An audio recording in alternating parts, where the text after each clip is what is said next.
Welcome back. അങ്ങനെ നമ്മൾ പുതിയൊരു മോഡ്യൂളിലേക്ക് കടക്കുകയാണ്, ഡിക്ഷണറി.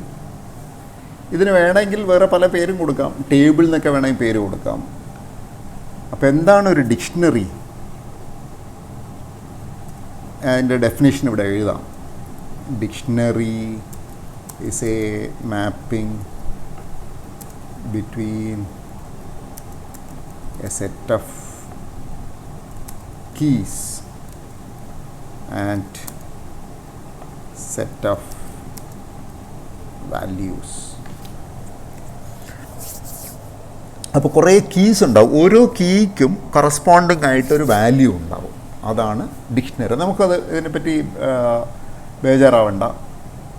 എന്താണ് ഡെഫിനേഷനെ പറ്റി, ഡെഫിനേഷൻ അങ്ങനെ ഓർത്തിരിക്കുകയും അങ്ങനെയുള്ള പരീക്ഷകളുടെ കാലങ്ങളൊക്കെ ഇപ്പോൾ കഴിഞ്ഞു.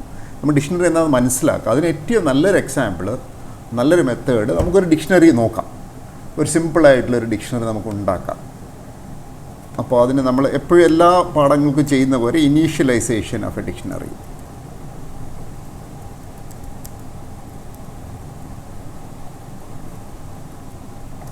ഇപ്പോൾ നമുക്ക് എന്താ പറയുക, ഒരു പേഴ്സൺ എന്ന് പറഞ്ഞിട്ടൊരു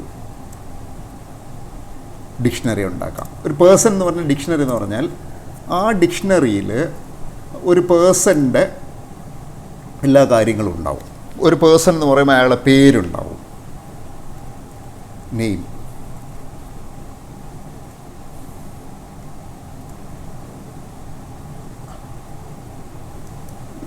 നെയിം, അനിൽ. അത് കഴിഞ്ഞിട്ട് അയാളുടെ എന്തുണ്ടാവും, ജെൻഡർ ഉണ്ടാവും,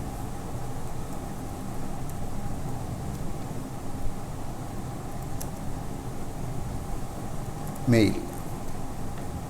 പിന്നെന്തുണ്ടാകാം, ഏജ് ഉണ്ടാകാം.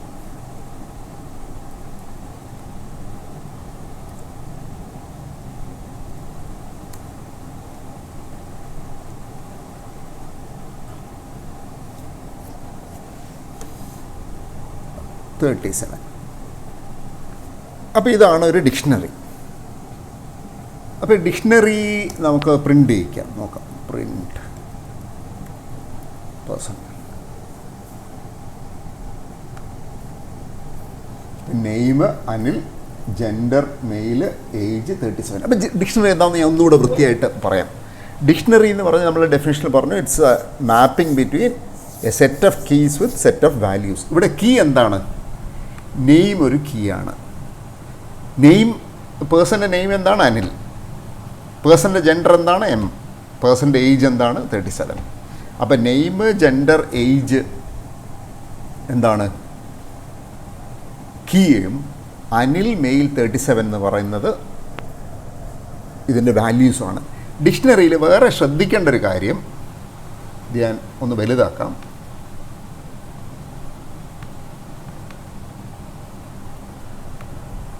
ഡിക്ഷണറിയിൽ വേറെ നമ്മൾ ശ്രദ്ധിക്കേണ്ട ഒരു കാര്യം, ഡിക്ഷണറി തുടങ്ങുന്നത് ഒരു ഡബിൾ ബ്രാക്കറ്റ് അല്ലെങ്കിൽ ബ്രേസ് കൊണ്ടാണ്, തീരുന്നതും അതെ. നമ്മൾ ലിസ്റ്റ് കണ്ടു, ഒരു സ്ക്വയർ ബ്രാക്കറ്റ് കൊണ്ട് തുടങ്ങി ഒരു സ്ക്വയർ ബ്രാക്കറ്റ് കൊണ്ട് തീരും. പിന്നെ ഡിക്ഷണറി എന്താണ്? ഒരു ഡബിൾ ബ്രാക്കറ്റ് കൊണ്ട് തുടങ്ങി ഡബിൾ ബ്രാക്കറ്റ് കൊണ്ട് തീരും.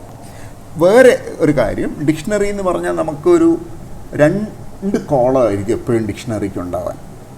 അതിൻ്റെ ഒരു സ്ട്രക്ചറിനെ പറ്റി വിചാരിച്ചാൽ 2 കോളം ഉണ്ടാവും. എത്ര റോ വേണമെങ്കിൽ ഉണ്ടാവും. നമ്മളിപ്പോൾ ഇവിടെ ഈ ഡിക്ഷണറിയിൽ എത്രയാണ്? 3 റോ ഉണ്ട് അല്ലേ? ആദ്യത്തെ ഒരു നിര, രണ്ടാമത്തെ നിര, മൂന്നാമത്തെ നിര. അപ്പോൾ 3 കീകളും അതിന് കറസ്പോണ്ടിങ് ആയിട്ടുള്ള വാല്യൂസും ഉണ്ട്. ക്ലിയർ അല്ലേ? അപ്പോൾ ഒന്നുകൂടെ ആവർത്തിക്കാം. ഡിക്ഷണറിയുടെ തുടക്കമോ ഒരു ബ്രേസ് ഉണ്ട്, അവസാനത്തിലും ബ്രേസ് ഉണ്ട്. പിന്നെ ഡിക്ഷണറിക്ക് ഒരു സെറ്റ് ഓഫ് കീസ് ഉണ്ട്. കീസ് പൊതുവെ സ്ട്രിങ് ആയിരിക്കാം, നമ്പർ ആകാം. പിന്നെ ഓരോന്നിനും കറസ്പോണ്ടിങ് ആയിട്ട് വാല്യൂ ഉണ്ട്. വാല്യൂ ഞാൻ വേണ്ടിയിട്ട് തന്നെ ആയിട്ട് ഡെലിബറേറ്റ് ആയിട്ട് ചെയ്തതാണ്. ഇവിടുത്തെ വാല്യൂ അനിൽ ഒരു സ്ട്രിങ് ആണ്, എം ഒരു സ്ട്രിങ് ആണ്, പക്ഷേ 37 എന്താണ്? ഒരു ഇൻറ്റിജറാണ്. അപ്പോൾ നമ്മൾ കുറേ ഡിക്ഷണറി ഉപയോഗിക്കുന്ന നമുക്ക് ഡിക്ഷണറിയെ പറ്റി കൂടുതൽ കാര്യങ്ങൾ മനസ്സിലാക്കും. പിന്നെ ഡിക്ഷണറി ഒരു സീക്വൻസ് അല്ല, അതിനൊരു ഓർഡറിന് വലിയ പ്രസക്തിയില്ല. അപ്പോൾ നമുക്ക് ഡിക്ഷണറി ഒന്നിച്ച് കൈകാര്യം ചെയ്യാം. അതേപോലെ തന്നെ നമുക്ക് എന്തും ചെയ്യാം, ഡിക്ഷണറിയിലെ ഓരോ ഐറ്റംസിനെ നമുക്ക് എടുക്കാൻ പറ്റും. ഇപ്പോൾ അതാണ് കീയുടെ ഒരു പ്രത്യേകത. പ്രിൻറ്റ് പേഴ്സൺ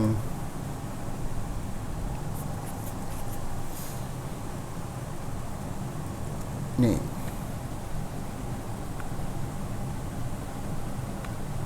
അങ്ങനെ തോന്നുന്നു. അപ്പോൾ ഇവിടെ നമ്മൾ മനസ്സിലാക്കേണ്ടത്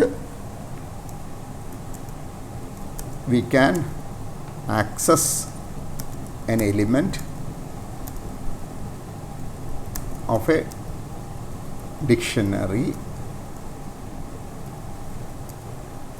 using square brackets. സ്ക്വയർ ബ്രാക്കറ്റിനകത്ത് കീ വേണം.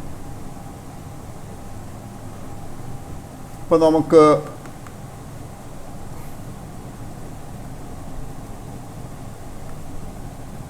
ഇപ്പം പ്രിൻ്റ് പേഴ്സൺ നെയിം എന്നുള്ളതിന് പകരം നമുക്ക് എന്ത് ചെയ്യാം, ഏജ് ആണെന്നിരിക്കട്ടെ.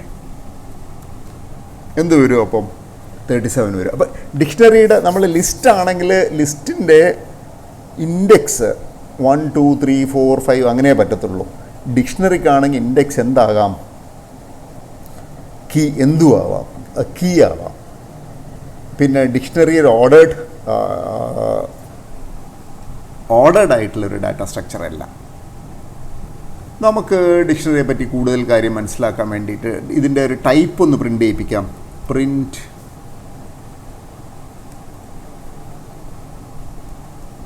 Type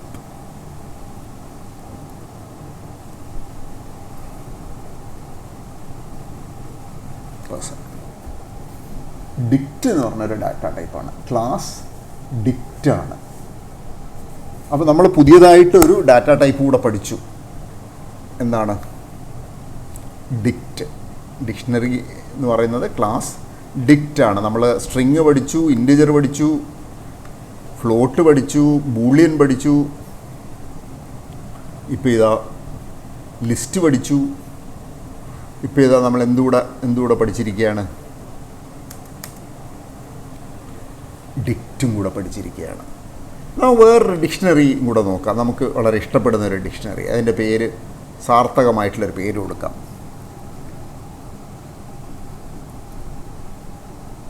English to Malayalam dictionary.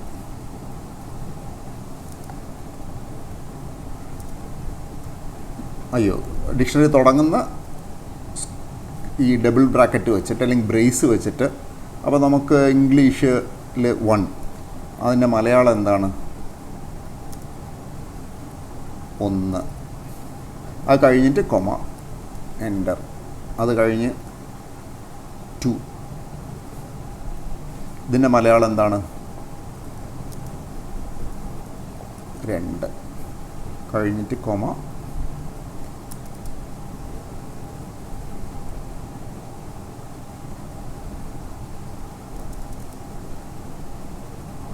3. കഴിഞ്ഞിട്ട് കീ കഴിഞ്ഞിട്ട് എന്ത് വേണം? ഒരു കോളൻ വേണം. അത് കഴിഞ്ഞിട്ട് 3. അപ്പോൾ ഇത് നമ്മൾ ഉണ്ടാക്കിയൊരു ഡിക്ഷണറിയാണ്. ഇനിയിപ്പോൾ നമുക്ക് പ്രിൻ്റ്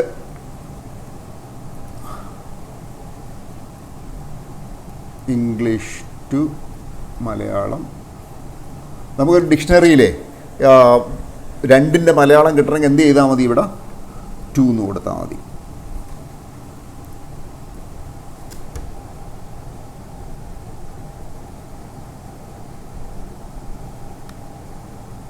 രണ്ട്. അപ്പം നമ്മൾ ഡിക്ഷണറി പഠിച്ചു. ഇനി ഡിക്ഷണറി നമുക്ക് ഇങ്ങനെ ഒരു ഡിക്ഷണറി തുടങ്ങിയിട്ട് ഡിക്ഷണറി വലുതാക്കാം. എങ്ങനെയെന്ന് വെച്ച് കഴിഞ്ഞാൽ, ഇപ്പം ഇംഗ്ലീഷ് ടു മലയാളം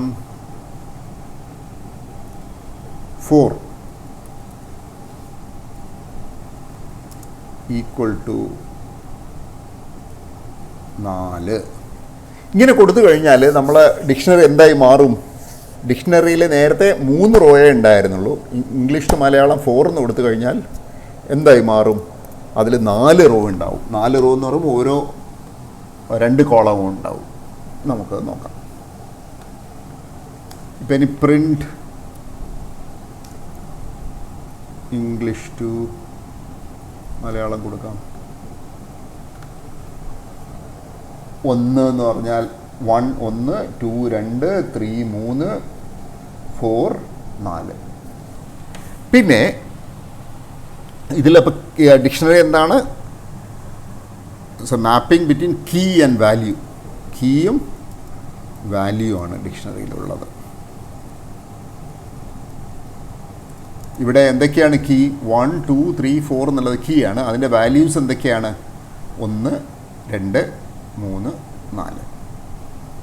ഇനി നമുക്ക് ഡിക്ഷണറിയിലൂടെ നമുക്ക് എന്ത് ചെയ്യാൻ പറ്റും? ഐട്രേറ്റ് ചെയ്യാൻ പറ്റും ഫോർ ലൂപ്പ് വെച്ചിട്ട്. അപ്പോൾ നമ്മൾ എന്ത് കണ്ടു? We can add items. ഇവിടെ എന്താ കണ്ടത്? കണ്ട കാര്യം we can add items in a dictionary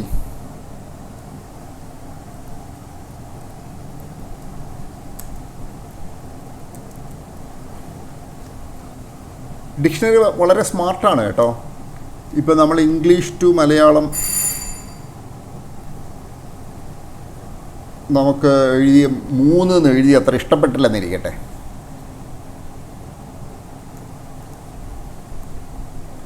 English to Malayalam 3ക്ക് എനിക്ക് 3 പോലെ ഉണ്ടല്ലോ, അതുകൊണ്ട് 3 എന്നാക്കാൻ വേണ്ടിയിട്ട് ഞാൻ എന്ത് ചെയ്തു? 3 എന്നാക്കി. അപ്പം ഇവിടെ സംഭവിക്കുന്നത് ഇംഗ്ലീഷ് ടു മലയാളം 3 ഓൾറെഡി ഒരു വാല്യൂ ഉണ്ട്. ഇംഗ്ലീഷ് ടു മലയാളം ഓൾറെഡി ഒരു വാല്യൂ ഉണ്ട്. ആ വാല്യൂവിനെ നമുക്ക് മാറ്റാൻ പറ്റും. ഇത് മാറ്റിക്കഴിഞ്ഞിട്ട് നമുക്കിനി ഒന്നുകൂടെ പ്രിൻ്റ് കൊടുക്കാം. Print English to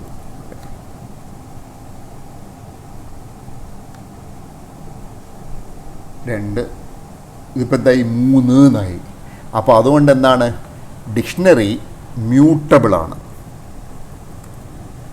dictionaries are mutable. നമ്മൾ സ്ട്രിങ് മ്യൂട്ടബിളാണ്. പിന്നെ എന്താണ്? സ്ട്രിങ് മ്യൂട്ടബിൾ അല്ല, സ്ട്രിങ്സ് ആർ ഇമ്മ്യൂട്ടബിൾ. ലിസ്റ്റ് മ്യൂട്ടബിളാണ്. ഡിക്ഷണറീസും മ്യൂട്ടബിളാണ്. ഒരു കാര്യം കൂടെ പറഞ്ഞിട്ട് ഈ സെഷൻ നിർത്താം.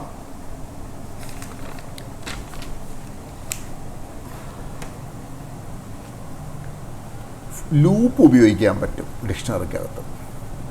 ഫോർ ലൂപ്പ് വെച്ചിട്ട് നമുക്ക് ഐട്രേറ്റ് ചെയ്യാൻ പറ്റും.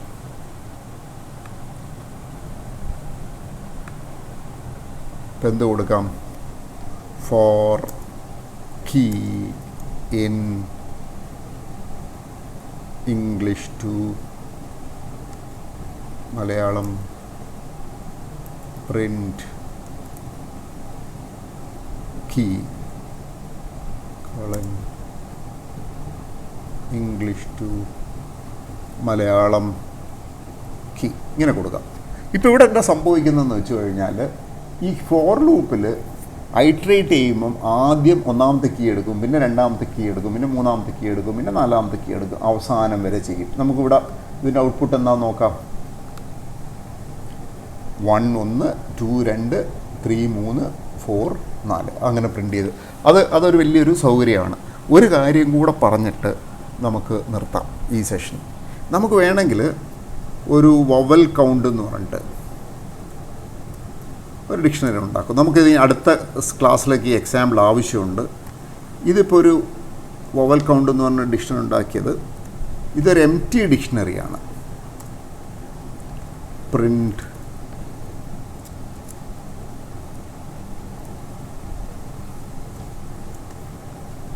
കാലിയായിട്ടുള്ള ഡിക്ഷണറി വരും. കാലി ഡിക്ഷണറി വന്നു. ഈ ഡിക്ഷണറിക്കകത്ത് ഞാൻ വവൽസ് എന്ന് പറഞ്ഞാൽ നമ്മൾ AEIOU അല്ലേ, അപ്പം എനിക്ക് ഓരോന്നും കൗണ്ട് ചെയ്യണം. അപ്പോൾ ആദ്യം അതിനതുകൊണ്ടൊരു ബ്ലാങ്ക് ആയിട്ട് കൗണ്ട് ചെയ്യണം എന്നുണ്ടെങ്കിൽ എനിക്ക് എന്ത് ചെയ്യാം? ഫോർ കീ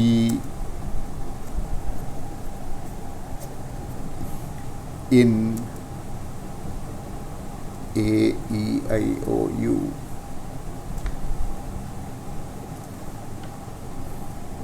എന്ത് കൊടുക്കാം? AEIOU ഒരു സ്ട്രിങ് ആണ്. അപ്പോൾ സ്ട്രിങ്ങിലൂടെ നമ്മൾ ഇത് ഐട്രേറ്റ് ചെയ്യുന്ന സമയത്ത് ആദ്യം A ആയിരിക്കും കീ, പിന്നെ E ആയിരിക്കും. നമുക്ക് വേണമെങ്കിൽ പ്രിൻ്റ് കീയും കൂടെ പ്രിൻ്റ് ചെയ്യിക്കാം. Print key. പിന്നെ ഞാൻ എന്ത് ചെയ്യും,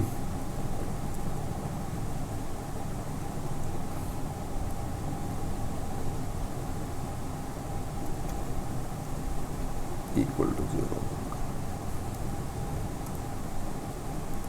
പ്രിൻ്റ് പ്രിൻ്റ്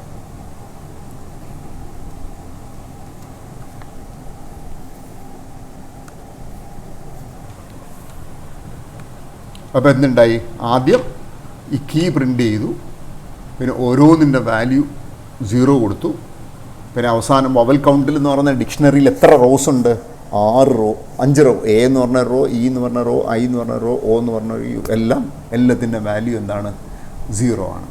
അങ്ങനെ നമ്മൾ ഡിക്ഷണറിയിൽ എന്തൊക്കെയാണ് പഠിച്ചതെന്ന്, ഡിക്ഷണറി ഒരു മാപ്പിംഗ് ആണ്.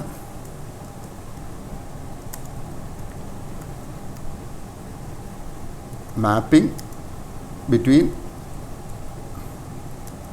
Keys and values.